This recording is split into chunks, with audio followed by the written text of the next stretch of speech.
আমরা কত দোয়া করতেছি, আল্লাহ বৃষ্টি দেন, বৃষ্টি দেন, বৃষ্টি দেন। কিন্তু আপনি কি জানেন রহমতের বৃষ্টি না আসার সবচেয়ে বড় এক কারণ হলো যাকাত না দেওয়া? মানে আপনারা বললেও ঠিক, না বললেও তো ঠিক, কারণ নবী হাদিসে বলছে, আপনি ঠিক কইলেও ঠিক, না কইলেও ঠিক। রাসূলুল্লাহ সাল্লাল্লাহু আলাইহি সাল্লাম বলেন, ওয়ালাম ইয়ামনাউ যাকাতা আমওয়ালিহিম ইল্লা মুনিউল কাতরা মিনাস সামা। যেই দেশের মানুষ যাকাত দিবে না, ওই দেশে আল্লাহ রহমতের বৃষ্টি বন্ধ করে দিবে। হ্যাঁ, এরপরেও দেখবেন বৃষ্টি হবে, ইনশাআল্লাহ বৃষ্টি হবে। কিন্তু বৃষ্টি কেন হয়? নবী বলেন, লাউলাল বাহাইম লাম ইউতরু। চতুষ্পদ জন্তুগুলা যদি দুনিয়াতে না থাকতো, বৃষ্টি আসলে হাঁস খুশি হয়, জলহস্তি খুশি হয়, এই প্রাণীগুলা না থাকলে আল্লাহ বৃষ্টি দিতেন না। তো বৃষ্টি যদি আসে, মনে করেন না আমগো উপর খুশি হয়ে আল্লাহ দিচ্ছে। নবী কয়, চতুষ্পদ জন্তুকে খুশি করার জন্য আল্লাহ বৃষ্টি দেয়। ওই বৃষ্টি তোমরাও পাও। মনে রাখবা, তোমাদের অপরাধের কারণে আল্লাহ রহমতের বৃষ্টি বন্ধ করে রাখে, ওইটা দেয় না। প্রাণীদেরকে আনন্দ দেওয়ার জন্য বৃষ্টি আল্লাহ দেয়, সেটা তোমরাও পাও। আমাদের দেশে যাকাত অনাদায়কারীর সংখ্যা কম না বেশি? প্রচুর মানুষ যাকাত দেয় না। দিলেও 1 লক্ষ যাকাত, 20,000 টাকার শাড়ি লুঙ্গি কিনে পরের দিন গরিবদেরকে বাসার সামনে সিরিয়ালে দাঁড় করায়া ফেসবুকে ছবি উঠায়া ফেসবুকে স্ট্যাটাস দেয়, আলহামদুলিল্লাহ, মানুষকে সেবা করতে পেরে আমি অনেক খুশি। 20,000 টাকার লুঙ্গি শাড়ি দিলেন, বাকি রইল কত যাকাত? 80,000 টাকা। কিয়ামতের ময়দানে 20 ধর সাপ হয়ে আপনার মুখের সামনে এসে বলবে, আনা কানজুকা আনা মালুকা। সহিহ বুখারীর বর্ণনা, আমি তোমার সঞ্চিত সম্পদ, আমি তোমার সঞ্চিত সম্পদ, আমি তোমাকে খাবো, আমি সেই সম্পদ যেটা তুমি যাকাত দাও নাই। সহিহ মুসলিমের বর্ণনা, কিয়ামতের ময়দানে এক ব্যক্তির সম্পদ পাক বানানো হবে, লড্ডির মতো, স্ত্রীর মতো বানিয়ে এটা দিয়ে তার কপাল, পার্শ্ব, পিঠে সেক দেওয়া হবে। কতদিন? নবী কয় একদিন। কয়দিন? তো একদিন তো বেশি না। সাথে সাথে বলে, কানা মিকদারুহু 50 আলফা সানা। একদিনের পরিমাণ হবে মাত্র 50,000 বছরের সমান। এটা কে কয়? যে যাকাত আদায় না করে। বলেন, এটা কে? যে জি, যে যাকাত আদায় না করে জাহান্নামে যাওয়ার আগেই 50,000 বছর। সহিহ মুসলিমের বর্ণনা। এই জন্য মুসলমান শাসক যারা, মুসলমান রাষ্ট্রে তাদের প্রধান কাজ 4টা। বলেন, প্রধান কাজ কয়টা? সূরা হজের 41 নম্বর আয়াতে আল্লাহ বলেছেন, আল্লাযীনা ইম্মাক্কান্নাহুম ফিল আরদ।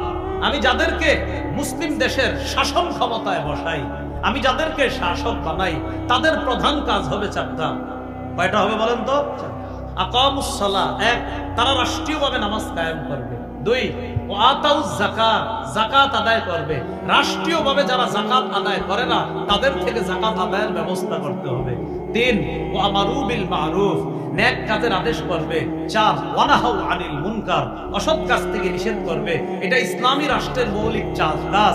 ইসলামী রাষ্ট্র ব্যবস্থা যে প্রধান হবে, তার এই 4টা কাজ: নামাজ কায়েম করা, যাকাত আদায় করা, সৎ কাজের আদেশ করা, অসৎ কাজ থেকে নিষেধ করা। আল্লাহ আমাদের সকলকে ইখলাসের সাথে ইবাদত করা, নামাজ পড়া, যাকাত আদায় করা, অনাদায়কারী যাকাত এখনো যাদের রয়ে গেছে, বকেয়া যাকাত, এগুলা সহ ভবিষ্যতে যেন আমরা পুঙ্খানুপুঙ্খানু আমাদের উপর অর্পিত ফরজ দায়িত্ব যাকাত আমরা আদায় করতে পারি। আল্লাহ তৌফিক দান করেন। এটা করলে আল্লাহ বলেন, ওয়াযালিকা দীনুল কাইয়্যিমা, এটাই সঠিক ধর্ম। বলেন তো সবাই, এটা কি? এই জায়গায় একটু উজ্জ্ব আছে। মূলত হবে ওয়াযালিকা দীনুল মিল্লাতিল কাইয়্যিমা, এটা হলো সঠিক মিল্লাতের, সঠিক উম্মতের ধর্ম। এটাই হলো সঠিক উম্মতের ধর্ম। কাইয়্যিমা এটা সিফাত, এটার মাওসুফ হলো আল মিল্লাহ। দীনু এটা মুযাফ, আল মিল্লাহ মাওসুফ, আল কাইয়্যিমা সিফাত। মাওসুফ সিফাত মিলে দীনুর মুযাফ ইলাই। আল্লাহ বলেন, ওয়াযালিকা দীনুল কাইয়্যিমা, মুযাফ মুযাফ ইলাই মিলে হবে খবর। ওয়াযালিকা মুবতাদা, এই মুবতাদা খবর মিলে পুল বাক্য হবে। ওয়াযালিকা দীনুল কাইয়্যিমা, দীনুল মিল্লাতিল কাইয়্যিমা, এটা হলো সঠিক উম্মতের ধর্ম। তাহলে নামাজ পড়া, যাকাত আদায় করা, সঠিকভাবে ইবাদত করা, এটাই হলো সঠিক ধর্ম। কিন্তু একটু চিন্তা করেন তো, চোখটা বন্ধ করে ফজর থেকে আসা পর্যন্ত কয়জন সঠিকভাবে ধর্মটা পালন করেছে? আল্লাহ আমাদেরকে বুঝার তৌফিক দান করেন। এই হলো সূরা বাইয়িনার 5 নম্বর আয়াত পর্যন্ত আল্লাহ বললেন, কিছু মানুষ আছে প্রমাণ আসার আগে কয় মানব, আসার পরেও মানে না। কিছু মানুষ প্রমাণ আসার আগে কয় মানমু, আসলেও মানে না। আল্লাহ বলে অজুহাত যেন দাঁড় করাইতে না পারে, তাই প্রমাণ পাঠায়া দিছে। এরপর আল্লাহ বললেন ইবাদত বন্দেগী করতে বলা হয়েছে, কেউ করে তো কেউ করে না। এই হলো 5 নম্বর আয়াত পর্যন্ত আলোচনা। এবার শুনেন 6, 7, 8 এই 3 আয়াতে আল্লাহ 2 শ্রেণীর মানুষের কথা বলছেন। 1 ব্যর্থ কারা, 2 সফল কারা। আল্লাহ 6 নম্বর আয়াতে বলেন ইন্নাল্লাযীনা কাফারু মিন আহলিল কিতাব ওয়াল মুশরিকিনা ফি নারি জাহান্নামা খালিদিনা ফিহা উলাইকা হুম শাররুল বারিয়াহ। যারা কাফের, যারা মুশরিক, তারা হলো সৃষ্টির সবচেয়ে নিকৃষ্ট জীব, বলি নাউজুবিল্লাহ। তারা চিরস্থায়ীভাবে জাহান্নামে থাকবে। তারা সৃষ্টির সবচেয়ে নিকৃষ্ট জীব। যারা কাফের, যারা মুশরিক, তারা জাহান্নামে চিরস্থায়ীভাবে থাকবে। তারা ব্যর্থ, তারা সৃষ্টির সবচেয়ে নিকৃষ্ট জীব। সফল কারা, শ্রেষ্ঠ জীব কারা? এবার আল্লাহ বলেন ইন্নাল্লাযীনা আমানু ওয়া আমিলুস সালিহাত উলাইকা হুম খায়রুল বারিয়াহ। যারা ঈমান আনে, সবাই বলেন যারা, আবার যারা ঈমান আনে। ঈমান কি জিনিস? খুব মন দিয়ে শুনেন। আল ঈমান তাসদীকুন নবী সাল্লাল্লাহু আলাইহি ওয়াসাল্লাম ফি শাইইন মা জাআ বিহি। আমাদের নবী জানিয়ে আসছে সব মনে প্রাণে সত্যায়ন করার নাম ঈমান। আমাদের নবী জানিয়ে আসছে ছোট বড় যা আছে সব সত্যভাবে বিশ্বাস করার নাম ঈমান। এবার হাদিস থেকে একটু জেনে নেই ঈমান কি জিনিস। সহিহ মুসলিমের 8 নম্বর হাদিস, মাদ্রাসার পাঠ্যপুস্তক অনুসারে মোট হাদিস সংখ্যা হবে 3033টা। শুরুতে আছে 8 নম্বর হাদিস। এই হাদিসের বর্ণনাকারী ওমর আব্দুল খাত্তাব রাদিয়াল্লাহু তাআলা, তিনি বলেন জাআ রাজুলুন ইলা নবী সাল্লাল্লাহু আলাইহি ওয়াসাল্লাম। এক ব্যক্তি আল্লাহর নবীর কাছে আসছে, আসার পর 4টি প্রশ্ন করছে। কয়টি? আবার কয়টি প্রশ্ন? এক ব্যক্তি নবীর কাছে আসছে, কয়টি প্রশ্ন করছে? 4টি। নবীর কাছে আয়েশা নবীরে বলতেছে ইয়া মুহাম্মাদু আখবিরনি আনিল ইসলাম। ও মুহাম্মদ সাল্লাল্লাহু আলাইহি সাল্লাম, ইসলাম সম্পর্কে আমারে কিছু বলেন, আমারে জানান। নবীজি বললেন আল ইসলামু আন তাশহাদা আল্লা ইলাহা ইল্লাল্লাহ ওয়া আন্না মুহাম্মাদার রাসূলুল্লাহ সাল্লাল্লাহু আলাইহি ওয়াসাল্লাম। ইসলাম হলো তুমি এই সাক্ষ্য দেওয়া আল্লাহ ছাড়া কোনো ইলাহ নাই, মুহাম্মদ সাল্লাল্লাহু আলাইহি ওয়াসাল্লাম আল্লাহর রাসূল। ওয়া তুকিমাস সালাহ, ইসলাম মানে নামাজ কায়েম করা। ওয়া তুতিয়াজ যাকাত, ইসলাম মানে যাকাত আদায় করা। ওয়া তাসুমা রমাদান, ইসলাম মানে রমজানের রোজা রাখা। ওয়া তাহুজ্জাল বাইতা ইন ইসতাতাতা ইলাইহি সাবিলা, ইসলাম মানে কাবা পর্যন্ত তোমার যাওয়ার যদি সামর্থ্য থাকে, সেখান থেকে আবার বাংলাদেশে আসা পর্যন্ত যদি সামর্থ্য থাকে, তাহলে তুমি হজ করা। নবী বললেন আল্লাহকে এক আল্লাহ মানা, মুহাম্মদ সাল্লাল্লাহু আলাইহি সাল্লামকে আল্লাহর রাসূল মানা। 2 নাম্বার নামাজ পড়া, 3 নাম্বার যাকাত দেওয়া, 4 নাম্বার রোজা রাখা, 5 নাম্বার হজ করা। এটা হলো ইসলাম। তাহলে কয় নাম্বার প্রশ্ন গেল? 1। জবাব দিলেন নবী কয়টা? ইসলাম মানি 5টা। এই কাজগুলা জবাব দিলেন। প্রশ্ন নাম্বার 2, ওই ব্যক্তি বলতেছে ফাআখবিরনি আনিল ঈমান, ঈমান সম্পর্কে বলেন। এটা হলো আমাদের আলোচ্য বিষয়। ওই যে ইন্নাল্লাযীনা আমানু, নবী ঈমান সম্পর্কে আমারে বলেন। এবার নবী বললেন আনতুমিনা বিল্লাহ, আল্লাহকে বিশ্বাস করা। ওয়া মালাইকাতিহি, ফেরেশতাদেরকে বিশ্বাস করা। ওয়া কুতুবিহি, আসমানি সব কিতাব বিশ্বাস করা। ওয়া রুসুলিহি, সব নবী রাসূলদেরকে বিশ্বাস করা। সব নবী রাসূলদেরকে বিশ্বাস করা। এরপর ওয়াল বাসি বাদাল মাউত, মরার পর পুনরুত্থান হবে, এটাকে বিশ্বাস করা। ওয়াল জান্নাহ, জান্নাত বিশ্বাস করা। ওয়ান নার, জাহান্নাম বিশ্বাস করা।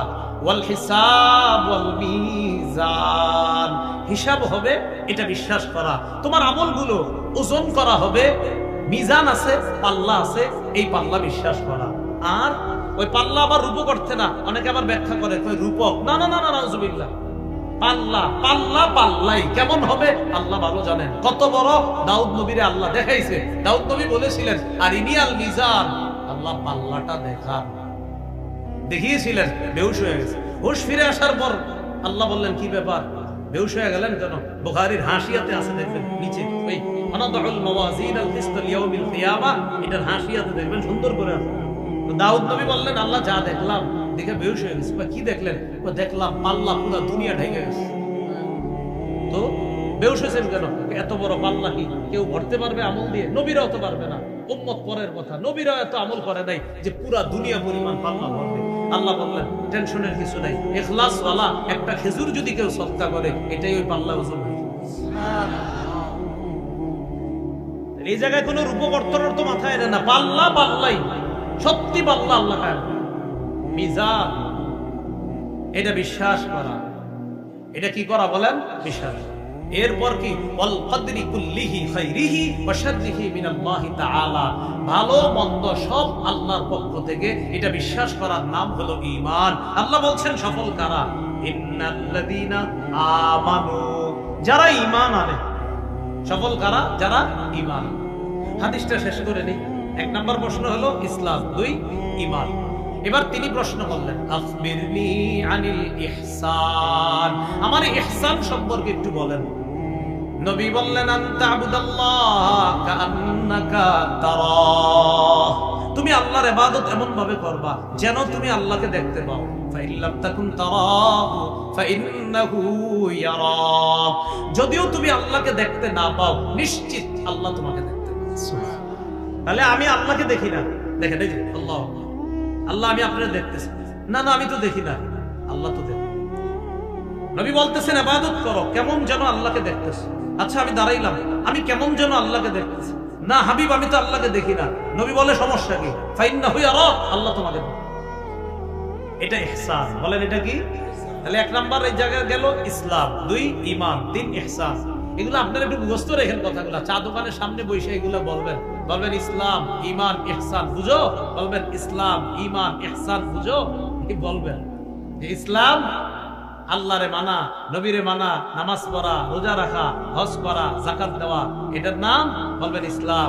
ঈমান, তখন বলবেন ঈমানে মুফাসসাল বর্ণায় ছোটবেলা মুক্তবে যে আল্লাহকে বিশ্বাস, আমানতু বিল্লাহি ওয়া মালাইকাতিহি ওয়া কুতুবিহি ওয়া রুসুলিহি ওয়াল ইয়াউমিল আখিরি ওয়াল কদরি খাইরিহি ওয়া শাররিহি মিনাল্লাহি তাআলা ওয়াল বাসি বাদাল মাউত। মাদ্রাসার তবের বাচ্চা দাঁড় করায় দেন, মাশাআল্লাহ সবাই মুখস্থ শোনায় দেন। তাহলে ইসলাম ঈমান আর ইহসান। চা স্টলের সামনে কাকারে বলবেন কাকা ইহসান কি বলেন তো? বলবা ইহসান আবার কি? বলবেন এমন ভাবে ইবাদত করবেন যেন আল্লাহরে দেখতে পান। আল্লাহরে যদিও না দেখতে পান, আল্লাহ আপনারে দেখে, এটা হলো ইহসান। আমরা এগুলা না বইলা খালি গীবত, দোকানের সামনে বসে শুধু গীবত। আলোচনা হবে তো এরকম ইসলাম ঈমান ইহসান। 4 নাম্বার প্রশ্ন করছে আখবিরনি আনিস সাআহ, আমার একটু কিয়ামতের ব্যাপারে বলেন। নবী বললেন মাল মাসউলু আনহা বিআলামা মিনাস সাইল, কিয়ামতের বিষয়ে জিজ্ঞাসিত ব্যক্তি মানে আমি নবী মুহাম্মদ, এই জিজ্ঞাসিত ব্যক্তি জিজ্ঞাসাকারীর চাইতে বেশি জানে না। অর্থাৎ তুমি যেমন জানো না, আমিও জানি না। কিয়ামতের বিষয়টা জানে একমাত্র একজন। আওয়াজ দিয়ে দিল থেকে বলেন কে? তো এই লম্বা আলোচনার পর তিনি চলে গেছেন। নবীজি বলে সাহাবীদেরকে, জানো কে আসছে আমার সামনে? হুজুরকে আমরা দেখলাম একটা সুন্দর মানুষ, সাদা পোশাক পরে, কম বয়সী, যুবকের মতো আপনার সামনে আসছে, এটাই তো দেখলাম। আপনার সামনে আইসা ছাত্রদের মতো বসছে। নবীজি বলে, হ্যাঁ আমার সামনে আইসা অনেক কিছু শিখাইছে। যুবক বয়সে আসার কারণ হলো তোমরা যেন যুবক বয়সে এলেম শিখো। হাদিসের ব্যাখ্যা, যুবক বয়সে ইলম শিখতে হবে। 2, আমার সামনে এইভাবে বসার কারণ হলো ছাত্র উস্তাদের সামনে আদবের সাথে বসতে হবে। এটা হাদিসের দ্বিতীয় ব্যাখ্যা। 3, কে আসছে জানো? এটা হলো জিবরিল। ছাত্র সাইজা প্রশ্ন কইরা আমার থেকে উত্তরগুলা এইভাবে চাই না, তোমাদেরকে শিখাইয়া দিছে। তোমাদেরকে এই প্রশ্ন উত্তর করে এই বিদ্যাগুলা জানানোর জন্য জিবরিল কম বয়সী ছাত্রের ভেষ ধরে আমার সামনে আসছে। যাই হোক, আমাদের মূল বিষয় ঈমান। বলেন সবাই কি? ইন্নাল্লাযীনা আমানু। এরপর ওয়া আমিলুস সালিহাত, নেক কাজ করে। যে ব্যক্তি ঈমান আনে এবং নেক কাজ করে। আমরা আজকে থেকে নেক কাজগুলা করে, বলেন সবাই, নেক কাজ নষ্ট করে দিব না। আমাদের নেক কাজগুলো ওই মহিলার মতো নষ্ট করে দিব না, যেই মহিলা শক্তভাবে সুতা পাকানোর পর সুতা আবার টুকরা টুকরা করে ফেলে। ওই মহিলার মতো আমরা আমাদের ইবাদতগুলা নষ্ট করব না। একজন মহিলা কষ্ট করে সুতা পাকাইছে, পাকানোর পর সুতা আবার টুকরা টুকরা করছে, তো কষ্ট করে পাকাইলেন কেন? আর আপনারা ভাইবেন এটা কোনো গল্প, এটা কোরআনে বলছে আল্লাহ, সূরা নাহলের 92 নম্বর আয়াত, ওয়ালা তাকুনু কাল্লাতী নাকাদাত গসলাহা মিন বাদি কুওয়াতিন আনকাসা, তোমরা ওই নারীর মতো হয়ো না যেই নারী শক্তভাবে সুতা পাকানোর পর ওই সুতা আবার টুকরা টুকরা করে ফেলে, ওই নারীর মতো তোমরা হয়ো না। মানে ইবাদত কষ্ট করে করার পর ইবাদতগুলা নষ্ট করে দিও না। সূরা মুহাম্মদের 33 নম্বর আয়াত, 26 পারা 9 নম্বর পৃষ্ঠা, হাফিজে কোরআন মাজিদ অনুযায়ী আল্লাহ বলেন, ইয়া আইয়ুহাল্লাযীনা আমানু, হে ঈমানদারগণ, আতিউল্লাহ, আল্লাহর আনুগত্য করো, ওয়া আতিউর রাসূল, রাসূলের আনুগত্য করো, ওয়ালা তুবতিলু আমালাকুম, আমল সমূহ নষ্ট করে দিও না, আমলগুলো নষ্ট করে দিও না। তাহলে সফল কারা? ইন্নাল্লাযীনা আমানু, যারা ঈমান আনে, ওয়া আমিলুস সালিহাত, যারা নেক কাজ করে। তারা কারা? আল্লাহ বলেন, উলাইকা হুম খায়রুল বারিয়াহ, তারা হলো সৃষ্টির সবচেয়ে শ্রেষ্ঠ জীব। আমি তাদেরকে কি দিব? জাযাউহুম ইনদা রাব্বিহিম জান্নাতু আদনিন তাজরি মিন তাহতিহাল আনহার, তাদের পুরস্কার তাদের রবের কাছে চিরস্থায়ী বসবাসের ঠিকানা জান্নাত, যার তলদেশ দিয়ে নহর সমূহ প্রবাহিত হয়। খালিদিনা ফিহা আবাদা, সেথায় যারা চিরস্থায়ী ভাবে থাকবে। আচ্ছা, জান্নাতে গেলে কি থাকবে বলেন তো? চিরস্থায়ী। সূরা কাহাফ আপনার 108 নম্বর আয়াত, ইন্নাল্লাযীনা আমানু ওয়া আমিলুস সালিহাত কানাত লাহুম জান্নাতুল ফিরদাউসি নুজুলা, হাফিজি কোরআন মাজিদ 16 3 নম্বর পৃষ্ঠা, একদম দেখবেন শেষের দিকে। যে ঈমান আনে, নেক কাজ করে, তার জন্য রয়েছে মেহমানখানা স্বরূপ জান্নাতুল ফিরদাউস। একটু বুঝি আমরা সবাই মিলেমিশে, চলেন কোরআন বুঝি। মেহমানখানা কি চিরস্থায়ী হয়? আমরা দুনিয়াতে কোনো মেহমানখানায় কি একদম সারা জীবনের জন্য যাই? 2-3 দিন বেড়াবো, নানার বাড়িতে 2-3 দিন বেড়াবো, আবার চলে আসবো। তাহলে দুনিয়ার মেহমানখানা সাময়িক, দুনিয়ার মেহমানখানা ক্ষণস্থায়ী। কিছুদিন যাই, 5-6 দিন থাকলেও নানার বাড়ি, সবচেয়ে সাধারণত মানুষ বেড়ায় নানার বাড়িতে একটু বেশি বেড়ায়, মানে আত্মীয় স্বজনের মধ্যে নানার বাড়ি আপন বাড়ির মতোই।